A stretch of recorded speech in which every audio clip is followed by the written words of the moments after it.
name the quarterbacks you think porn star Jimmy is better than. The thing they have in common is they got drafted to bad franchises, and they're all more talented than PSJ. Where would PSJ be if he didn't get? See, that's an interesting question to me because I do feel a lot of his mystique nationwide is the fact that he was drafted by the Patriots. He sat in the bench a long time like Aaron Rodgers, and he was groomed by Tom Brady. What if he'd been drafted by the Browns and had to start right away like Colt McCoy? Mm-hmm. You know what I mean?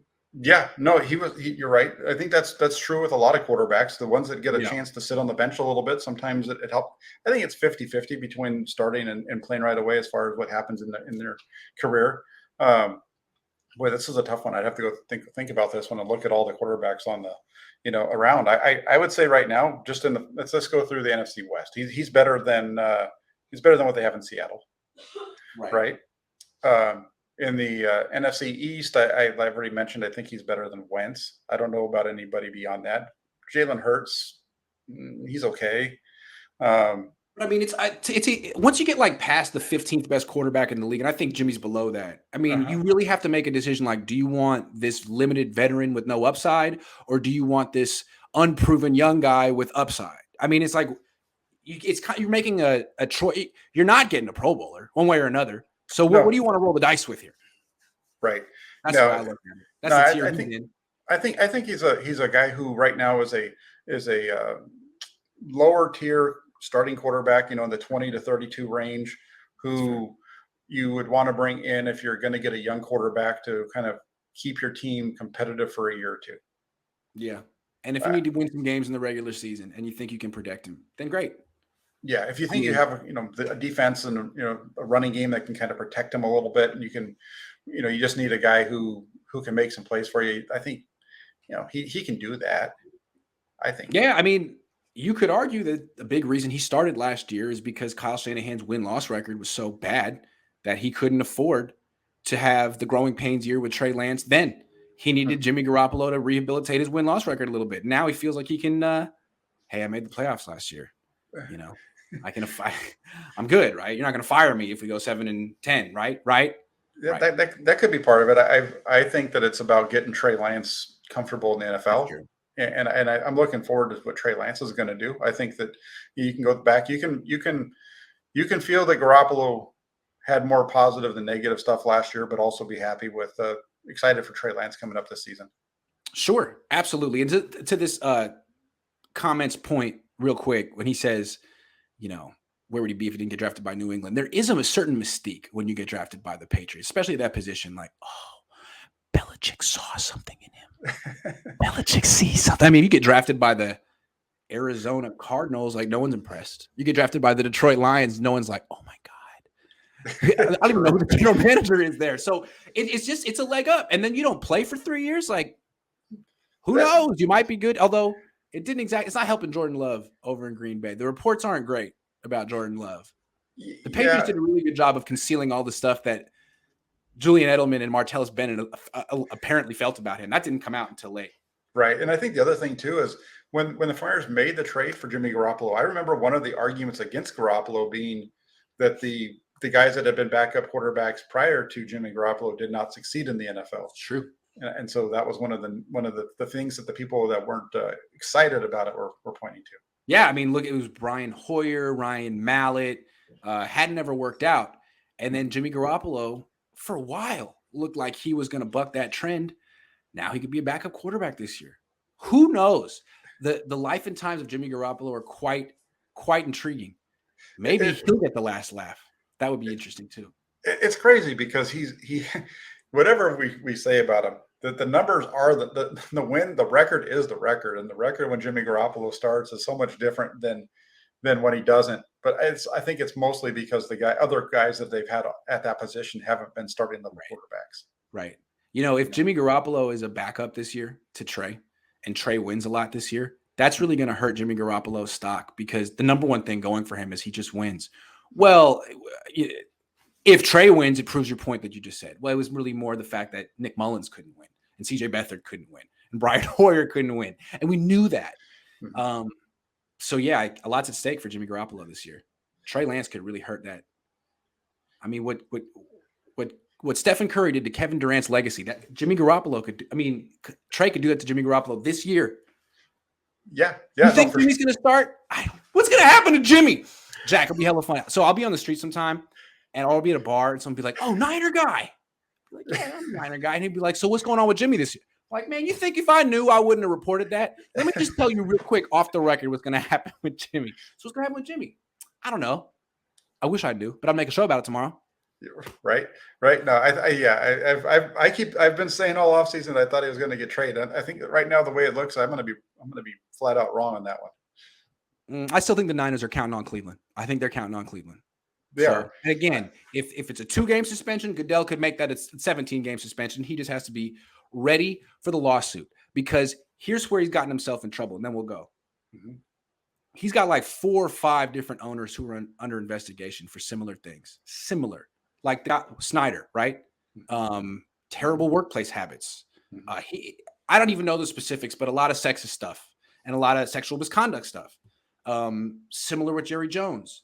Then you got the Stephen Ross thing with the improper coaching hiring habits. Kraft had his own thing in Miami with the massage parlor. None of these guys have gotten in trouble. None of them have gotten in trouble. And they're supposed to be held to a higher standard. It's written in the bylaws. So now you're going to turn around and you're going to punish Deshaun Watson when you didn't punish owners. And he hasn't been even charged with the crime. And he settled all of his stuff. And he sat out last year. Like, wow, that's an interesting precedent you're making. So it's like he put himself in a tough spot by not doing anything with the owners. Had he done something with the owners, he could be like, no, I'm putting my foot down. But so this Judge Sue Robinson can be like, I don't see how we can punish Deshaun when the courts didn't, and you didn't punish these owners. How? So and that's a tough one though, because if they don't punish Deshaun, do you understand how this country is going to react? How big of a story that's going to be? It'll be huge, and it's going to be it's as you pointed out, or you already kind of painted the picture. All these other guys, the rich guys are I mean, Deshaun Watson's rich because of the amount of money he makes, but the ultra rich guys are all skating by, and then you got the working class guy in the NFL, right? Is going to get hammered for it. That doesn't make sense, and I think that the NFL is already dealing with this whole you don't really care about the way that women are treated and those types of things. So already dealing with that. It's only going to get made bigger with this. And why do you think Goodell hasn't done anything with these owners? Well, they're very powerful. And remember last year, all those emails that were going around? The only thing that came out was the stuff on Gruden. What kind of dirt do you think Daniel Snyder and some of these owners have on Goodell or each other? So if Daniel Snyder went down, you think he's just going to go down by himself? Or who do you think he's going to take down people with him, including Goodell? I don't know. Makes you wonder when Roger Goodell does nothing, right? Yeah. Makes you wonder. So again, like Deshaun Watson, he could be looking at all this being like, okay, all right, let's see what you do. Because I got an argument. I got a good lawyer. I got a good argument. You're not going to do anything with them. You're going to make an example out of me when an entire grand jury felt there was nothing I'm not, defending Deshaun Watson. What I'm saying is that the league has put itself in a bad position, and they did this by making Goodell the judge, jury, and executioner. He is inconsistent in his rulings, and now it's coming to bite him. There's no way for losing here. You mentioned the whole email thing, and even John Gruden, he hasn't taken that thing sitting down either. He's fighting back, and that's going to trial, and it's already been pushed forward. So we know that thing's going forward too. So it's definitely some tough times, I think, for the NFL and for Goodell with this whole Watson piece. A lot of people say Goodell's good for the league because the profits keep rolling in, but I feel like he's bad for the league because the national story about the league is always about him and what's he going to do with someone who got in trouble, or the story is always away from the field. It's always some drama that he's right in the middle of. And I think that's terrible. He should do a better job of promoting the players and the product and the game and all of that. But it's always about some case in court or what's Goodell gonna do this time? Like, I don't care. He's too important. He makes too much money. He's too famous. I don't like. I mean, it's not really controversial to say you don't like Roger Goodell, but I really wish they would get someone else. Well, if he's getting the credit for where the game is at right now, financially, I think that's a misstatement. I think the game's is at where it is just because of the popularity. It's just the most popular game that there is in America, and that's why you've got all these other little startup leagues trying to come up because everybody's trying to get a piece of the pie. And you see the mess that's happening in college football. It's all about America's demand for football more and more and more. It's true. So if I were the NFL, what I would do is I would start a spring league and put it on the NFL Network. I would watch that. But the teams wouldn't go for it, right? Because the players get hurt. I don't know. No, but Larry Krueger, who you do a show with, he's talked about this for a long time, and I think he's absolutely right.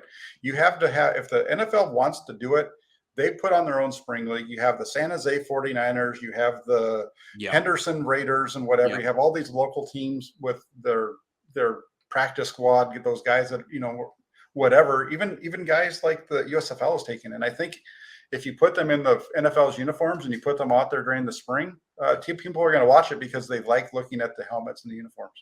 Oh, yeah. And people follow the draft. And I mean, one of my biggest videos in the offseason is an article is about the practice squad guys. Mm-hmm. People, if you're on the team, people are interested. So, I mean, like if Brock Purdy were starting games right now, people be watching that. I don't understand why the NFL leaves so much money on the table. It's crazy. Now they make a lot of money. Maybe that's why, but they could be making so much more. No, but if you could go say through the season and I'm sure I know you've seen it. Everybody wants to know what's happening with Jason Poe. They all want to know what's happening with Donovan West. These are guys who likely aren't even going to make the team, but everybody wants to know about them. And if you had those guys on the practice squad and then they were playing games in the spring, people from those teams would be tuning in to watch those guys play. Right. And like in the past, there used to be 2-a-days and so many more reps in the offseason to develop people, young players. And the vets, basically legislated that out of the CBA. And that's fine if they don't want to be forced to practice, but you can't develop young guys in the NFL anymore. And if this is a quarterback-driven league, which it is, it's in the NFL's financial interest to develop quarterbacks, young ones. And it's really hard to do that with limited practices, like 7 OTAs and an hour and a half a day, whatever you get in training camp. Yeah, this is in their interest. Yes, some people are going to get hurt, but players get hurt in minors too. Like baseball isn't nearly as lucrative as the NFL, but those teams really look at all those players as serious investments. They don't just draft them and put them in the majors. It's like, nah, you're going to ride the bus for like 2-3 years in minors, and we're really going to make sure you're ready till you come up because you're important to us. You're an important investment. Like quarterbacks are like, hey, get it, go, buddy. Let's see what you got. Oh, you sucked after 1 year. Next. No, you're right. Look at Daniel Brunskill, for example, right? The 49ers found Daniel Brunskill from the AAF. They also found a defensive lineman that year who played, I think, for him that year. It was really good in training camp. I don't know if he made the roster or not, but there was a couple of guys from that made it. And I think if the NFL teams invested, there's just so much, not even just with the players, but also the coaches, and you could really build a pipeline for your organization if you did it. And I think the NFL is missing out on it. Yeah. Mm-hmm. Invest money to make money, NFL. God, how many times I got to explain this to him?